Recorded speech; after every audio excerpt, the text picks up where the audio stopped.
Welcome, everyone, to another Stewardship in Motion. It's just after 6 p.m., and as you know, we go live every Wednesday, 6 p.m. Eastern. We're just waiting a few minutes for you all to get in and get a spot, get a comfortable seat, if you will. You might be joining us on YouTube, Facebook, Instagram, or any of the social media channels where we broadcast. Thank you for joining us. Welcome, welcome, welcome to another week. This week, we have another great stewardship topic building off of the conversation we had last week. Last week, I was away on spring break, my last spring break. My youngest child is now a senior. Believe it or not, today was signing day for us here at his local school. So, super excited, preparing him to go off to university and play football at the university level. So, really exciting time of transition. However, tonight we're going to discuss a topic that I know is important to all of you. We're going to talk about how to break a cycle, specifically the behavior that triggers debt. I'm calling it breaking the cycle, the behavior behind the balance.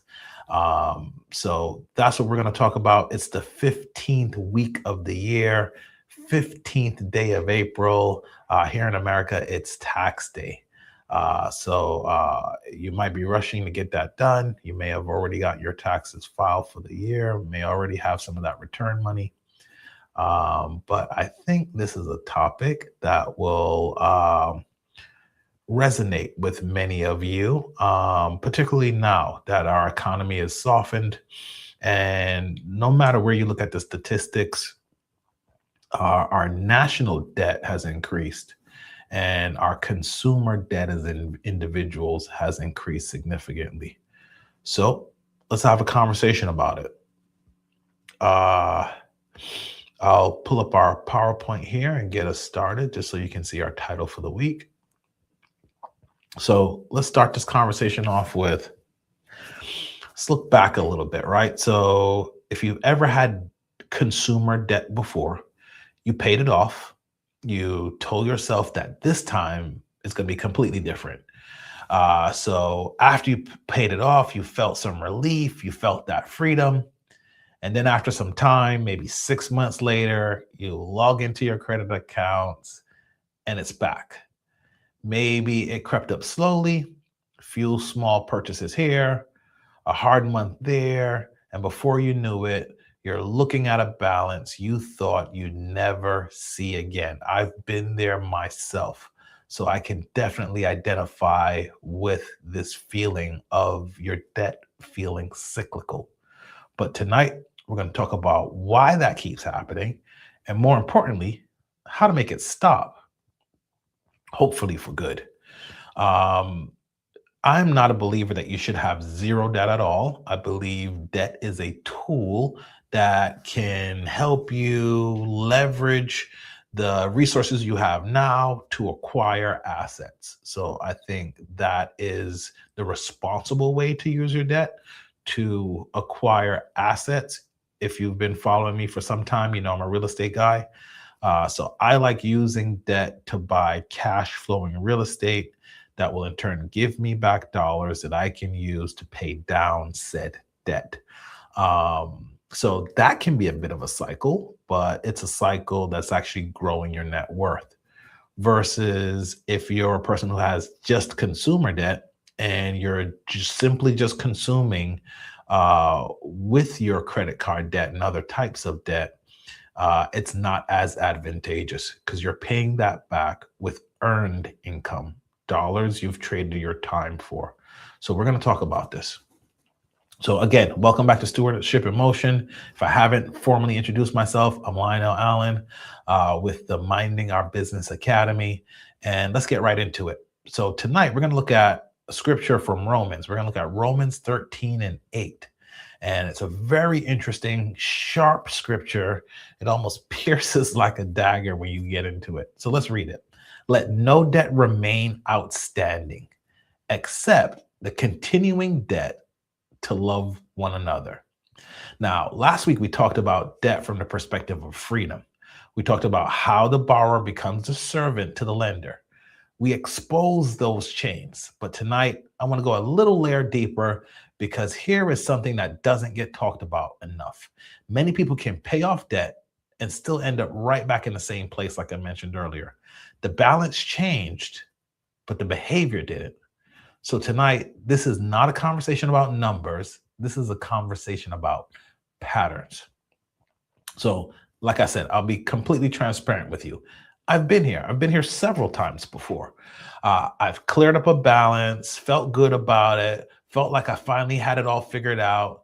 And then something began to happen, change. I didn't even realize it, that I was falling right back into the same habits that created the problem in the first place.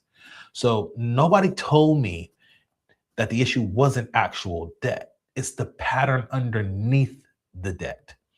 And I keep treating the symptom while the root cause went untouched. That's what I want to save you from tonight because it's not a character flaw. It's not a willpower problem. It's not that you are bad with money. It's that no one ever showed you how to identify and change the system that keeps producing the same result. That's what we're doing tonight. So let's be honest about something. I've got it here on this slide. Debt is often a symptom. The real issue lies underneath the balance.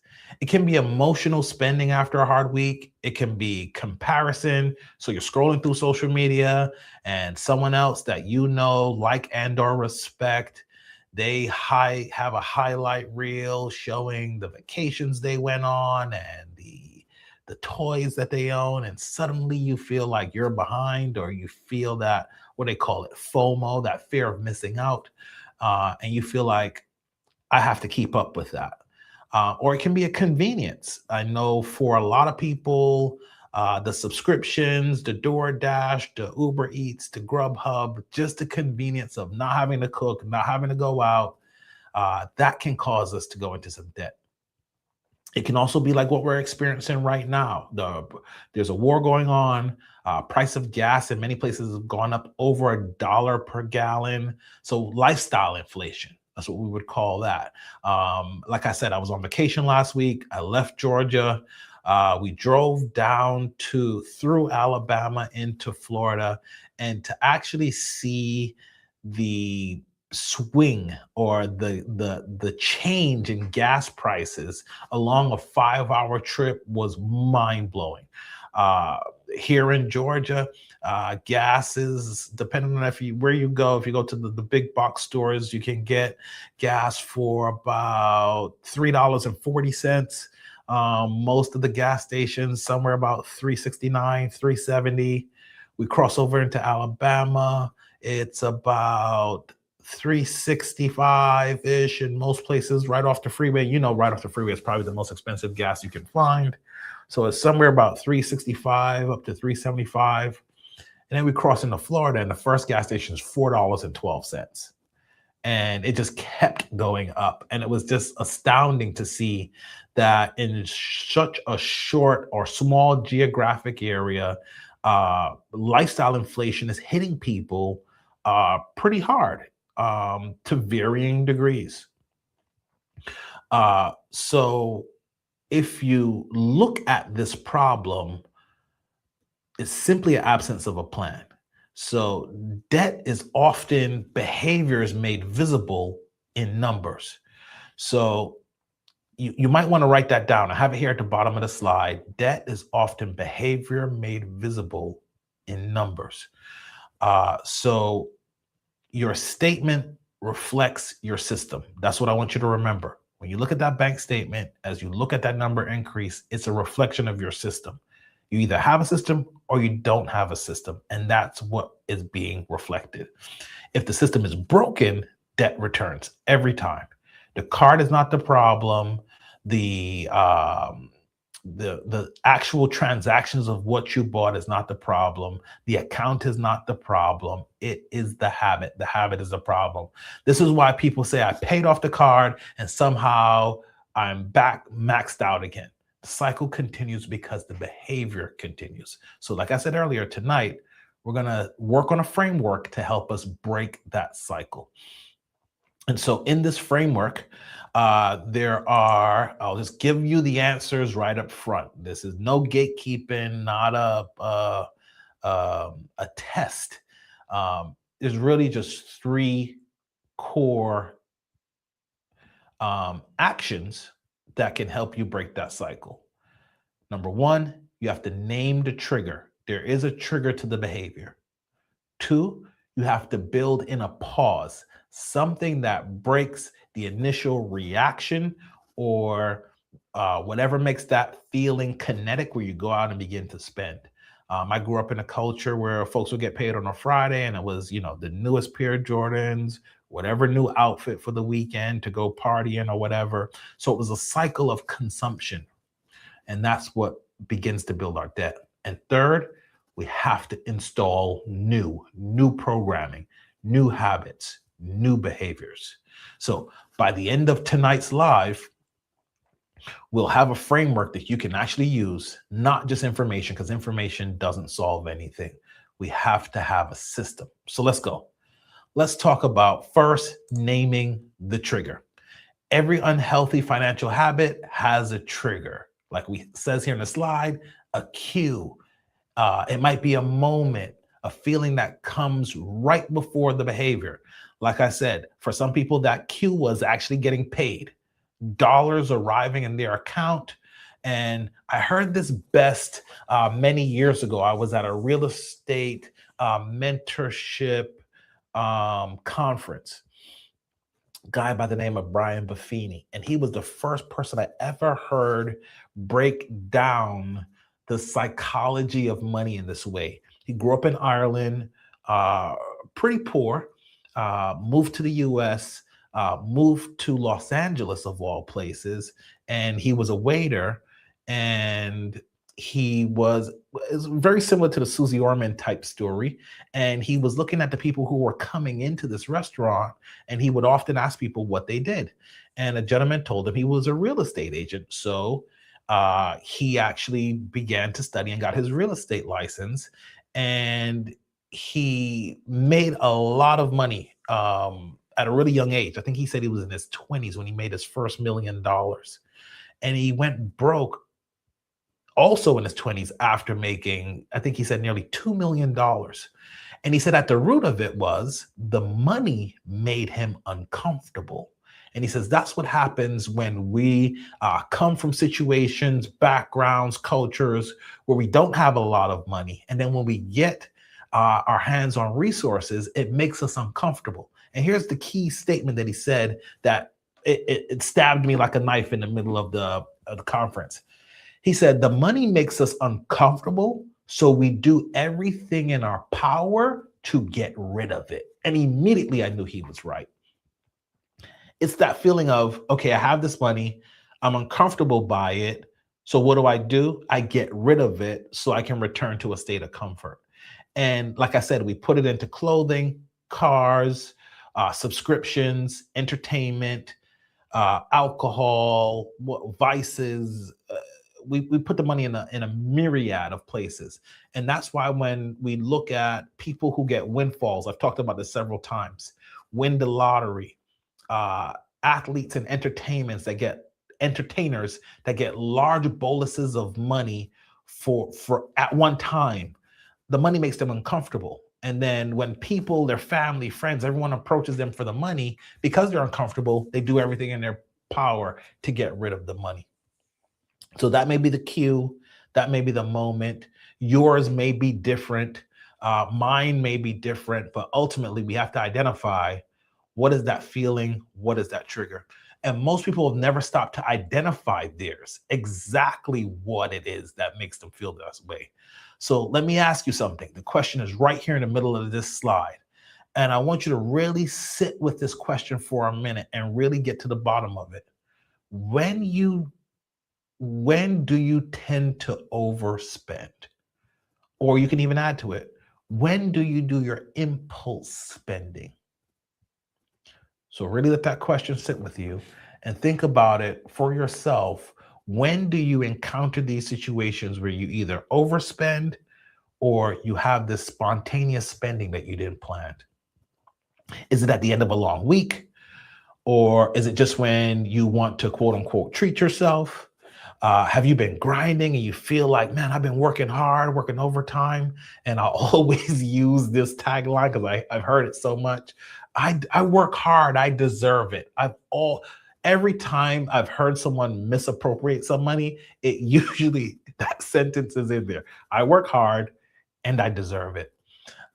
Is it, like I said earlier, scrolling through Instagram or TikTok and seeing someone else who seems to be living bigger than you are? They're not living better. My pastor in California, Pastor McDaniels, he helped us with this. He used to say, people don't live better than you, they may live bigger than you. Most people who live in the United States, we have to realize if you have plumbing inside of your home, you're probably in the top 5% of the world. If you have AC, electricity in your home, running water, and functioning plumbing in your system, you shrink to even a smaller percentage globally. So we have to look at it's not that people are living better than us. They may just be portraying a bigger lifestyle. Maybe it's the vacations, the designer, luxury outfits. I talked about this last week, right? Maybe it was the week before, 70% of the people who buy luxury brands are people who actually are what they called financially developing, which is just a politically correct term for people with financial challenges, right? Is it the restaurants? Is it the dining out? And then you see these things in social media, and suddenly you feel like you're behind, you're not with the times. Again, someone's living bigger and better than you are. Or is it after a hard conversation with your spouse or a loved one? And or maybe you had a really stressful day at work and you find yourself at on Amazon or all of the discount retail places, Ross, Marshalls, the outlet stores, wherever it might be. Maybe it's midnight and you're still putting things in your cart on various websites and things you didn't even start out wanting, just things that you either saw on Instagram, you saw a commercial for it, you saw some influencer talking about it, and it triggered you. And here's where you all of a sudden say, I need that, right? So you need to understand you cannot change what you have first not observed. It's right there on the bottom of that slide. That's the most important thing. You cannot change it if you're not aware that you're going through this emotional cycle, and then you can begin to put some things in place to mitigate those triggers. So you have to name the trigger. Don't judge yourself for this. Don't allow it to shame you or be ashamed, but put a name on what that trigger is for you personally, because you cannot interrupt a pattern that you've never identified. You have to identify it, and that's the only way you can begin to interrupt it. So this week, I want you to pay attention when the urge to spend outside of whatever you planned or whatever you have as a responsibility shows up. I want you to pause and ask yourself, what just happened right before this? And then write it down. Again, were you scrolling on social media? Did you see an influencer talk about something? Did you have a hard day at work? Was it a difficult conversation? What triggered the impulse? Let's move on to the second item here. Number 2, you have to build in some sort of pause. I've talked about this several different times. There's a lot of different ways to do this. So once you've named a trigger, you need a system that creates space in between that trigger and feeling and the action. Because most financial Damage happens in the gap between feeling something and then doing something. So you feel stressed, you spend, you feel behind, you spend, you feel like you deserve it, you spend, but you see it is a cycle that's ending the same way every single time. So you have to pause the interruptions and that automatic response. So here's what a pause system looks like in practice. You might have heard of this one before. You've heard people talk about the 24-hour rule. So if it's not in the plan, you wait 24 hours before purchasing it. Most impulse urges don't survive a night's rest. So that's good to know. So the 24-hour rule is a great um, disruptor of the behavior. The next one, check the category first. So I talk a lot about your money being held in different categories, assigning different purposes for your accounts. So before any unplanned purchases, open up that spending plan. If you need a spending plan, you can jump into the Minding Our Business Academy on the school platform. We have a whole lesson around building your spending plan. It will serve you to go through that. So check your spending plan. If the category is empty, the answer is no. The plan will protect you from yourself, from those behaviors. That is what you want to get under control. Accountability partners, that's big. So people have accountability partners for all types of purposes. Having a financial accountability partner is huge. That will help you. So send a text. You don't even have to call, and let your accountability partner let them know what you're thinking about, and just have another person to be a sounding board before you buy it. Tell them. So that out loud conversation adds accountability, and it's one of the most powerful pattern interrupters. Now, I'll throw a bonus in here that's not on the slide. This is one I've been teaching for years. Take your credit cards, whichever credit cards you use the most, get a cup of water. And I got this idea literally from, it's a literal interpretation of the word. So you take your credit card, you put it in a cup of water, and you put it in the freezer. You freeze your accounts. I remember the first time I heard that, freeze your accounts, and that's where I got the idea. And it doesn't mean you can't spend the money, but you have to take the card out and wait for it to thaw out. And that works just like the 24-hour rule. It gives you a couple hours to allow the heat of that attraction to wear off a little bit, and gives your rational mind time to catch up. Maybe in that time you employ some of the other things I talked about in the slide. Maybe you check your spending plan and call and text your accountability partner. And by freezing the card, it just makes it inaccessible for a small period of time. And then that allows you to break out of that cycle. So I want you to, again, here's the key thing, a pause. And that will protect the purpose of whatever that money originally was, because all your money should have a purpose. But that moment to pause, allow again that temptation to spend it to cool off just a little bit, and that allows you to recalibrate your stewardship mind. Because the difference between a reaction and stewardship is not just about what you do with your money. It's about creating enough space to make intentional decisions rather than emotional ones. And that's why we spend so much time in the Minding Our Business Academy, creating spending plans, budget tools, the weekly meeting. It's all about the plan. So build a pause and protect the purpose of whatever that money was originally assigned to. The third step, install the new. So here's something behavioral science and scripture both agree on. A habit cannot simply be removed. It must be replaced. You cannot just stop doing something. The brain doesn't work that way. The trigger's still there, it's still firing. The craving will still come. If there's nothing to replace the old behavior, you will default right back to it. So that's where you have to engage yourself, your creativity, and find a new habit to replace the old habit that you've had in reacting and overspending.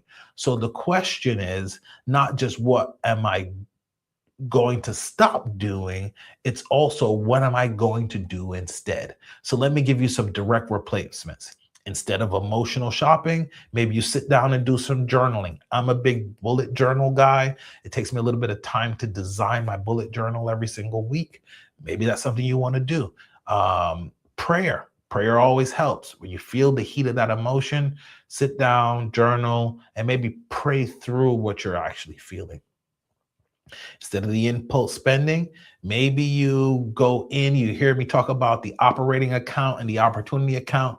Maybe you get in there and set up some automations, right? Because you still want the impulse of seeing the money move. Maybe you move the money from your lifestyle account into your savings account and let that trigger build something towards your wealth, towards your future, instead of just draining out your funds. Maybe instead of dining out and you don't feel like cooking, you build a meal plan and you follow that for the week. I have actual scheduled days of the week that I have my meal prep done. So Monday night and today, Wednesday night, those are already scheduled on my calendars to do my meal prep. And that stops me from getting into a situation where I've been working all day, doing different things, and now it's late, I'm hungry, and you just want to solve the problem real quickly. It helps you from a health standpoint as well as a financial standpoint. So make it something you look forward to. And then that way it doesn't feel like you're depriving yourself. And then you can make a habit of it. I like going on social media instead of looking at the glitz and glam type stuff and finding cool recipes, cool things to try out and make those things at home. There's all kinds of food influencers out there. I know there's names for them and I may be missing it, but on YouTube, Instagram, all that, there's all kinds of people making food and you can just make it a challenge to make some of the recipes that you've seen them execute online. So this is where real transformation happens. It's not in the budgeting app. It's not in the spreadsheet. It's in the replacement of the habit. So just like it says on the slide, debt freedom is sustained by habit replacement. There's a great book, Atomic Habits. I read it last year myself. They talk about habit stacking. So this is something you can do to go. I won't give you all the excerpts. You can even go to YouTube and get some of the excerpts yourself. But there's all kinds of tricks and techniques that you can deploy to habit stack in order to change behaviors. So Romans 13:8 says, let no debt remain outstanding. But I want to push you further than that tonight. The old habit cannot remain outstanding either. The pattern has to go and something new has to take its place. That is stewardship in motion. So let's review. Let's just bring this thing home. The 3 shifts that break the debt cycle. I'm sorry, I'm a little behind on my slides here. This was the last one I was talking about, installing the new. So I'll just give you a second to peruse that. You might want to grab a screenshot if you're live with us. This will be on YouTube if you want to go back and rewatch that. But here is the step 3. You want to install the new. So in review, first, name the trigger. Observe what comes before the behavior. You cannot change what you haven't identified. 2, you want to build in the pause. Create some space between the feeling and the action. Remember, that pause is going to protect that money that has a separate and probably should have a dedicated purpose. If you haven't yet learned how to assign a purpose to your dollars, again, I'm going to urge you to get into the Minding Our Business Financial Academy. It's a completely free community. It's robust. There's 9 free lessons that take you through 3 huge outcomes that will help you along this path. Third, definitely not the least important, but probably the most important, installing new programming, new habits, replacing that old habit of every Friday I go to the same sneaker store and buy the newest Jordans, or I go and walk through Marshalls and um, Ross or any of these other discount retailers, and I pick up an outfit for the weekend. Those are the habits you're looking to change. Or maybe it's the week after payday and then you eat out every single day. Whatever it is for you, you're looking not just to remove that habit, you're looking to replace that habit with something you can sustain and something that benefits you in the long run. So the balance will follow the behavior. And when the behavior changes sustainably, systematically, the piece that follows is real. It's lasting. It's not just a paid off balance, it's a transformed relationship with the resources that God is placing in your hands. So before I let you go, I want to ask you something. What behavior has quietly been keeping you financially stuck? Not the balance, not your income, the behavior. Is it the impulse spending? Is it the emotional triggers I talked about? Is it that pressure of lifestyle? Uh, Social media does a great job at creating that pressure. Or is it the absence of a real plan? Whatever it is, I want you to name it tonight. Don't let it stay anonymous. You won't be able to fight it that way. So here's where I want you to start. First, if anything tonight hits home, if something landed, if you felt seen in any part of this conversation, go ahead and drop a fire emoji in the comments right now. Let me know you're with me. That tells me that this is landing, it helps, and it shows YouTube that we're putting out meaningful content and more people can access it and engage with it. Second, if you want to help with this behavior change and help identify those triggers and build your pause system, comment the word cycle also in the comments, and I will get directly to you. We'll respond. We'll help you with an audit worksheet that you can help to identify the behaviors and begin to change them. Third, if you're ready to stop managing systems and start changing the system underneath your finances altogether, then the link to the MOB Foundations is in our description. That's where we can go deeper. Again, it's a free community. That's where we'll build the full structure for you. We'll start out with the mindset. We'll get you a plan, and then we'll build out your operating system together. So in these last couple seconds here, I'd like to tell you, wherever you are right now, whether you're just getting started or you've been in this cycle for years and you're tired of it, I need you to hear this. This is not a character flaw. You are not broken. You are not undisciplined. You are not bad with money.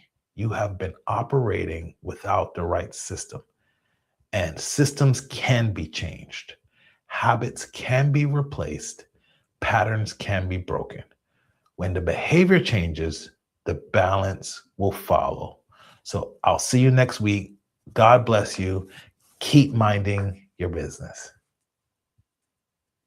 Thanks for joining us at the MOB Academy. Now stop scrolling and go mind your business.